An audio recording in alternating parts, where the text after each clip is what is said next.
The waves of leftist, neo-Marxist and feminist idiocy have hit the institution formerly known for reason and the virtues of the Enlightenment. And still, Oxbridge colleges are producing what will be the next generation of leaders, influencing business, science and first of all politics. Here, have a taste. Be defeated! Women united will never be defeated! Women united will never be defeated! Women united!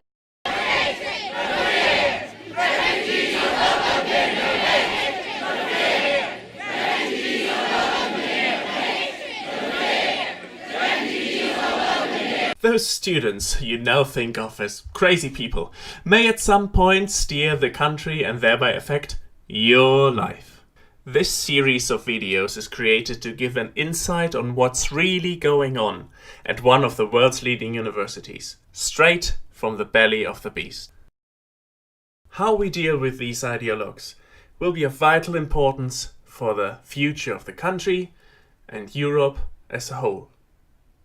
So prepare to get to know some of the craziest bright minds in the world at the University of Crazybridge.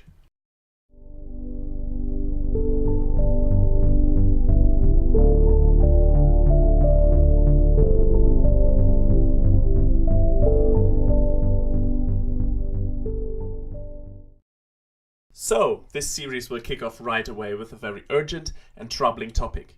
Urgent because on the 1st of May in that building behind me, the Cambridge University Senate House, a so-called discussion will be held on how the university investigates sexual harassment and assault cases.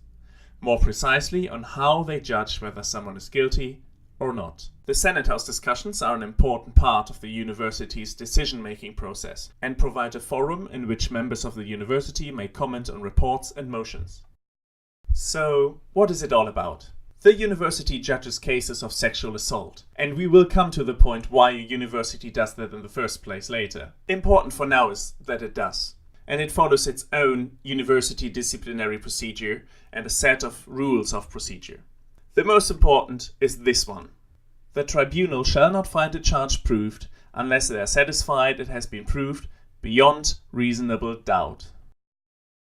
Now a motion has been brought forward to lower this burden of proof from beyond reasonable doubt, which is the standard in law, to something called balance of probabilities. That means if there is a greater than 50% chance, in the eyes of the board judging your fate, that a claim is true, it will be assumed to be true. Just to be clear here, the system is supposed to change from something that needs solid proof to something where you can be convicted if there's just a tiny bit better chance than a coin flip that you have done what you are accused of. Sounds ridiculous? Well, let's get into why it's not only ridiculous, but outright dangerous. First of all, where does this motion come from? It was brought forward by the Cambridge University Student Union's Women's Campaign, the militant wing of Cambridge Feminists. CUSU women's officer, and therefore head of the campaign and mother of the motion, is Lola Olufemi. I'm Lola, I'm the CUSU women's officer, and my job is basically to represent all self-defining women and non-binary students across the university and run political campaigns on issues that affect them. One of the things that I'm really excited about working on this year is the new rollout of the university-wide sexual assault procedure.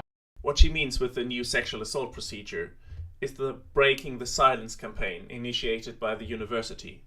It primarily tackles sexual misconduct between staff and students, but also lays the foundation for a complete new procedure about all cases of sexual harassment and assault on the campus.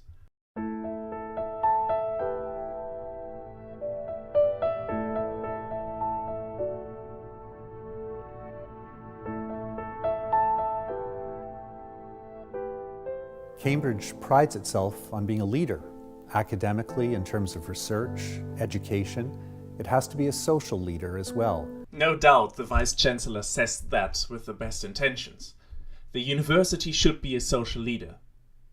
And in general, I'm not in total disagreement with their campaign. But the bad conscience of Cambridge makes it an easy target for the radical feminist movement. It is therefore no surprise that the women's campaign tries to push their agenda right now. First of all, Is there a problem with sexual assault at UK universities? Yes, there is. It might not be as rampant and disastrous as the feminists try to make us believe to push their agenda, but it is certainly happening. Therefore, there need to be ways to deal with those cases. At the University of Cambridge, there were 173 anonymous complaints made over the time of 9 months, most of them involving student-on-student cases. Other universities like Oxford show similar numbers. That's not the rape epidemic feminist student organizations and The Guardian want to make of it. But if you put thousands of young adults together in a small space, the Cambridge bubble, throw some alcohol into the mix and boil it over the flame of hormones, yes, you will get cases of sexual misconduct and crimes being committed. But how to deal with those? If your first intention is that sexual assault, especially rape cases, should be handled by the police and the British law, then you're damn right. At least if you have common sense and believe that a country should only have one judicial system for all its citizens. Well, this also has been the case for universities for a long time, since 1994, based on a report published by the Committee of Vice-Chancellors and Principals, headed by Graham Zellick, then President of Queen Mary and Westfield College. The so-called Zellick report, amongst other things, sketched out guidelines on how to handle student disciplinary procedures, including cases which may also constitute a criminal offence. The report was drafted in response of the case of Austin Donnellan, who was suspended from King's College London following an accusation of rape in 1992. He later was taken to court, found not guilty, and sued his university for suspending him, resulting in King's College having to pay a large sum of damages. This case laid the foundation for the discussion whether universities should make decisions about criminal offences and whether they should take affirmative actions. The Zellick report advises that rape and sexual assault should never be investigated via internal disciplinary procedures. And this regardless of whether the alleged victim has any intention of reporting to the police, even though universities should, and I quote, encourage students who are victims of serious crimes to report these incidents to the police. And in case a student has been acquitted of rape, the university should not proceed with any complaint of rape or even of indecent assault or sexual harassment closely related to the rape allegation. So the verdict is taken into account and a student acquitted of rape cannot be punished by university. The baseline is, let the police and the UK justice system deal with a serious criminal offence. So far, so reasonable. That's how the UK should work, and it prevents universities from getting into trouble with something they don't and shouldn't have a mandate to decide on, and makes sure both alleged victim and perpetrator get the most professional, fair and lawful procedure.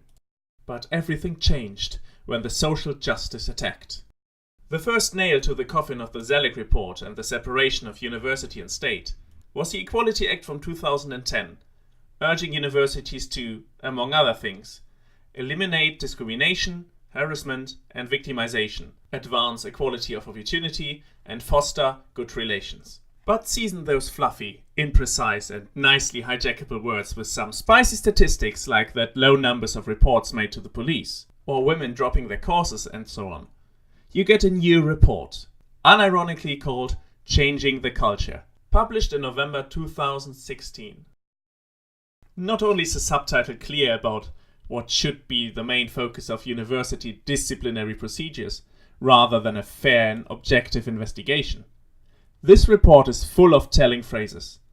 It adapts descriptions like survivor for victims and alleged victims of sexual assault, warns of an emerging lad culture, which I will talk about in a different video, and supports the obligation on universities to create a safe environment for students. How to do this? Having a court system parallel to the UK's judicial system, deciding on criminal offences like sexual assault and rape. You are worried about Sharia courts undermining UK law? Then you should also be concerned with this. Now we have it, the perfect Cambridge bubble. Cambridge and its university exist in a parallel dimension, separated from the rest of the country. And why not? We have our very own complete court system, not only for minor disciplinary things like stealing the bowler hat of a porter or running naked through the master's garden, but also real, terrible crimes like sexual assault and rape. Now that the student left and feminists have their separate judicial system, What is wrong with it, so that they want to change it? In short, it's not easy enough to convict someone of rape. But let's go through their motion together, and I will point out flaws with it and the system it objects to. Okay, this is their open letter to the Vice-Chancellor. We, the undersigned, call on the university to reform its disciplinary procedure in student cases so that decisions made by the discipline committee no longer rely on a criminal standard of proof beyond reasonable doubt, but the balance of probabilities. Yeah, we know that much. We are the only UK university that requires disciplinary matters to be proven beyond a reasonable doubt. I actually don't know, I didn't look into it, because it's, I think, not important. It's a principle. Doesn't matter whether Oxford does anything like it. We ask that the balance of probabilities be adopted for all cases under the disciplinary procedure in the hope it will give survivors and victims of sexual assault more confidence to access it. Well, it's already quite telling, isn't it, if you speak of survivors and victims instead of alleged victims. And here, the current procedure places undue stress on complainants to prove, as if they were in a court of law, that the alleged incident took place. So, seriously, that's what we do now? Yes, it's undue stress to prove a sexual assault? We just believe them when they come through the door? Well, at least that makes everything very easy and quick, doesn't it? The University of Cambridge is not a criminal court and it should not behave as such. Yes, that's true, but then why do you go there in the first place? The penalties that may be inflicted on a student by the university have no effect on the criminal record or their standing in the eyes of the law. So, no effects, huh? It's not like it destroys their academic career or life and standing in the eyes of society. Ever heard of the court of public opinion? I'm sorry, but those are the very real effects that those, even if falsely accused, have to endure because you think that the principle of innocent until proven guilty is archaic and inaccessible. Here, some examples. Jay Cheshire was falsely accused of rape, cleared, and still took his life. He was 17 years old. Ben Sullivan, he didn't lose his life, only his reputation as former Oxford Union president when he was dragged out his room in college by policemen, only later to find out he was falsely accused of rape. And who can forget the wonderful A Rape on Campus story of the Rolling Stone magazine and all its dirty, rotten aftermath. So you see, false allegations are a reality, and even if it happens in a university, it can have severe effects on the falsely accused. And you're trying to open door and window to exactly that. We demand that the university recognize that upholding a criminal standard of proof actively discourages survivors and victims of sexual harassment, rape and assault from engaging with the disciplinary procedure. Well, nationally we know that conviction rates for rape and assault are far lower than other crimes, with only 5.7% of reported rape cases ending in a conviction for the perpetrator. Well, is that so? Let's take a look at the numbers. You can find them here in the Stern Review by Baroness Stern. And when I say numbers, I mean the very interesting numbers you can see on the right-hand side of it. The 6% is the usual number we get by the Women's Campaign and other feminist movements, or the Rape Crisis Campaign. The way that this conviction rate is calculated is very unusual, apparently. It's not done with any other crimes like this. Usually conviction rate describes the percentage of all the cases brought to court that end with the defendant being convicted. The 6% actually represent what is called the attrition rate, or the amount of convictions resulting from reports of a crime. That means it leaves out every time you go to the police, for example, accuse someone of rape, but this person is not convicted of rape, or convicted for something else, like, for example, sexual assault. If you include the convictions with other things than rape, for example, sexual assault or other forms of violence, you come to about 12% instead of 6%. 57% is the conviction rate for all reportable crimes, of all types. 57%. 58% is the real conviction rate for rape. So it doesn't look like that rape is much more difficult to convict someone over than anything else, is it? I mean, in principle it is, and you lose a lot along the way, therefore the very small attrition rate, but for different reasons. You have not enough evidence, the alleged victim pulls out of the procedure, or the person is just convicted of something else, like sexual assault or violence or something else. But in the end stands, it's not that bad. 3 to 4% of all rape cases are malicious false allegations, where the alleged victim knowingly puts forward wrong allegations. Together with everything not malicious, you come to 12%.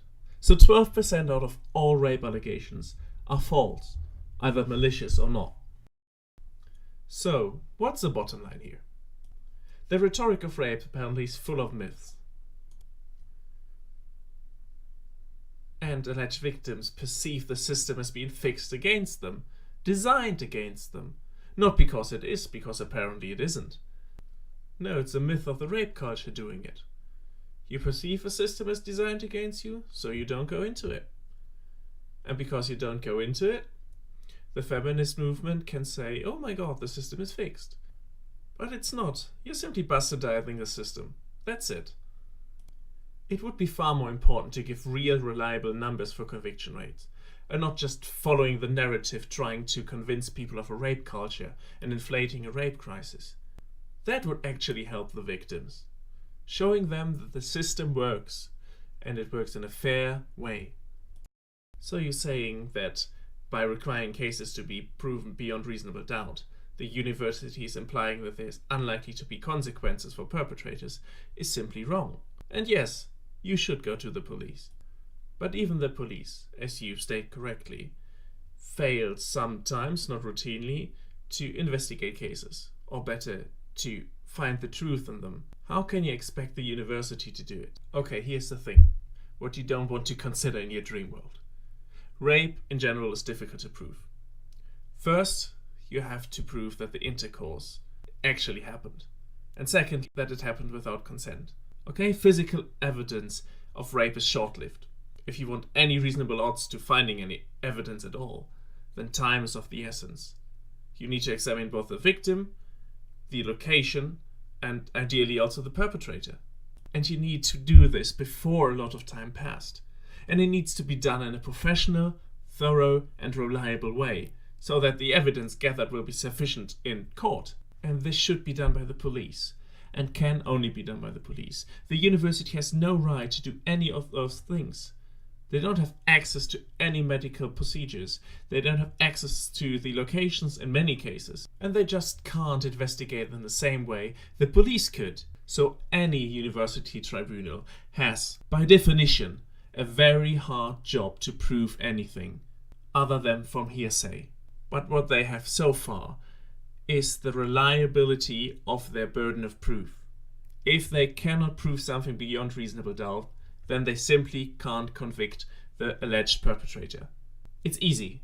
It's easy for them. It's the only fair way.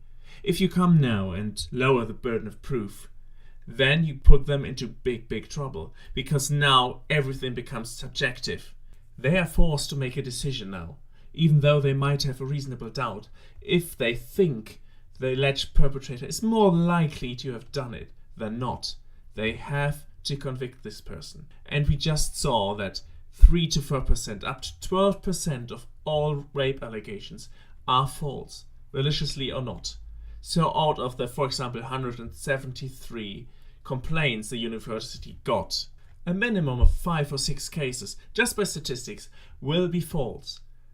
And they don't have the right tools to make this important decision, whether something is a false accusation or a truthful one. So all what you do in your arrogance is putting undue pressure on the tribunal, who then, more than ever, have to make subjective decisions over the academic career of their students. As you stated yourself, the standard is satisfied if the claim is more likely to be true than not true.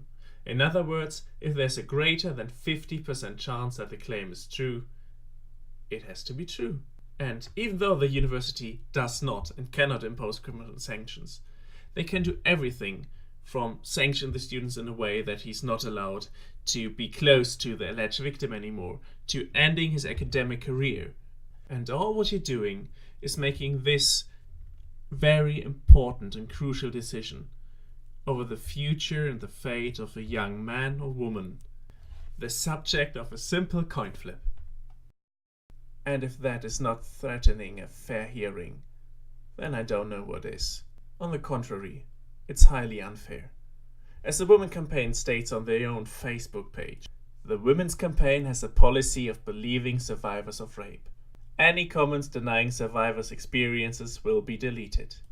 So what you're doing is fixing the system just for the alleged victim. It's all in their interest. I can't see how this procedure would be fit for purpose and serving the needs of all students. It only serves your needs and those of the alleged victim.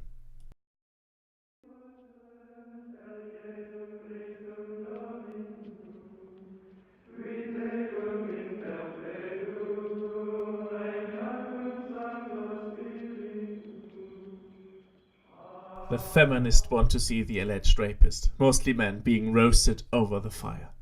And as always, the outcome is the most important thing. Every alleged victim, most likely female, walking in with accusations has to be believed. Not only on a supportive level, but also before the court. And because the university has no way to acquire all necessary evidence, they can only make that possible by scraping the evidence altogether. Because, let's face it, every accuser is a victim, a survivor, and therefore everyone accused must be convicted at all cost. They are all rapists. So they try to water down the system, lowering the burden of proof to make it easier and easier. I, on the other hand, don't care for the outcome. I care for a fair, neutral, and as objective as possible process. And with fair, I mean for both sides. That's the way law works in Western societies, and this is how it has to be. If you want the university to act like a body of law, it should at least follow the same rules. The Stern Review states that for victims, it was important to be treated well throughout the process, to be listened to be believed, to be kept informed, and that it is probably more a need for complaints to be taken seriously than a punishment result, what is important for them. And that if they are treated with respect and dignity, they can cope even with an acquittal. This is of crucial importance. But as important is to understand that this believing should be taken seriously, that those potential victims get all the help outside the disciplinary process, outside the hearings, outside of the tribunal. Inside the process, it has to be fair, and the potential victims have to understand that, while being treated respectfully and carefully, their case is decided during a rightful process, not just at the moment they walk through the door.